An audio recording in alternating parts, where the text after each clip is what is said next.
Get any more Florida than this? Let me bring in Florida Congressman Matt Gaetz. Good job there, Matt.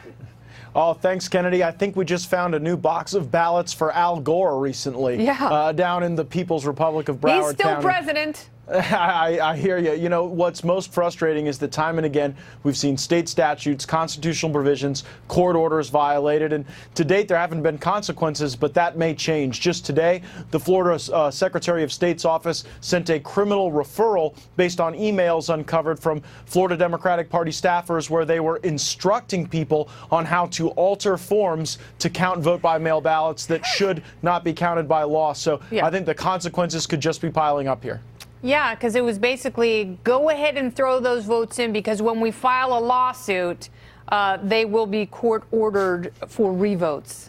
Well, fortunately, the margin for Governor-elect Ron DeSantis and Senator-elect Rick Scott are likely beyond the margin of fraud, and so I don't expect the results will change. But I do think that Democrats may be stress testing our election system. We've seen attorneys for Andrew Gillum and Bill Nelson even object to the dismissal of ballots that were cast by non-citizens. So, for example, if they prevail on that legal question, that could create problems for Donald Trump's reelection in 2020 and all those who are on the ballot then. So I think it's really important to see this through the end. I don't know what people gain from all of this, and I do hope people in your state figure out that the elections there are always close. Yeah. And given that, we should probably have ballot counting machines that don't smoke and sputter when you kickstart them. Right. We haven't had a machine breakdown like this since old Sparky stopped electrocuting people effectively. But yeah, down in Palm Beach County, they threw their hands up in the air and said if the machines couldn't work, they couldn't meet their statutory obligations. Again, this is really a what is the Secretary of State saying? Well, not nearly enough. I think the Secretary of State should have come in and placed those two offices in receivership of the state. We should have gotten, senior Republicans and Democrats together to have more transparency because, Kennedy, you're a big transparency hawk. You stay on us in Congress when we don't really fulfill that obligation for transparency, and it's the ultimate antidote to corruption and fraud. And so when we have local officials standing in the way of transparency, telling reporters that they're going to be arrested if they don't turn their cameras off, then it really creates an ecosystem where fraud could flourish. Now, this is 2 counties in Florida, Kennedy. Yeah. Up in my district, people voted the right way, they counted the ballots the right way, and we don't want to see our legal, legitimate votes diluted by fraud in other parts of the state. You don't want to see things thrown out, and it just goes to show you, who needs Russia? Right. I wish the Democrats in Congress were half as worried about the election meddling in South Florida as they are with this theory that somehow Russia impacted the outcome of the 2016 election. Oh, no. Human beings can screw it up all by themselves. And, we really thought that the 2000 presidential race would hold some lessons for the rest of us. But here we are again in 2018. Florida's close in the presidential race in 2016. So, it's really no surprise.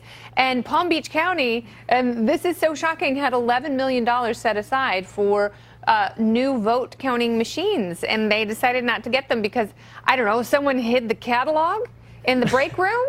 And we don't know where the Post-it was for the one they really wanted.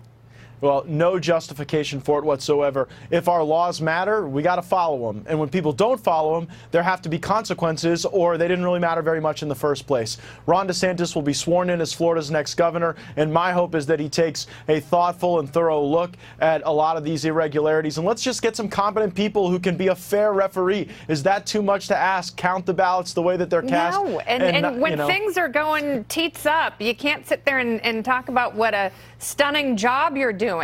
And how the elections have been as smooth as a cup of strawberry X-Lax. But what I do want to talk about with you, I want to switch gears a little bit and talk about our veterans and how they have been so vastly underserved and overprescribed opioids in this country. And I know you and one of your Democrat colleagues are actually working on some bipartisan legislation that would allow for more testing and prescribing of medical cannabis for veterans. Tell me about that. Yeah, right now, Kennedy, our soldiers and they return home and they get the combat cocktail of aggressive barbiturates and opioids. It leads to depression and problems with family and suicide. And so I've joined with Democrat Congressman Seth Moulton, and we're looking to create more research and more treatment options so that when our veterans go to the VA, we start with something that might be less addictive, more helpful in a pain circumstance. And look, I mean, none of us, no matter what side of the aisle we're from, should be against unlocking cures and innovation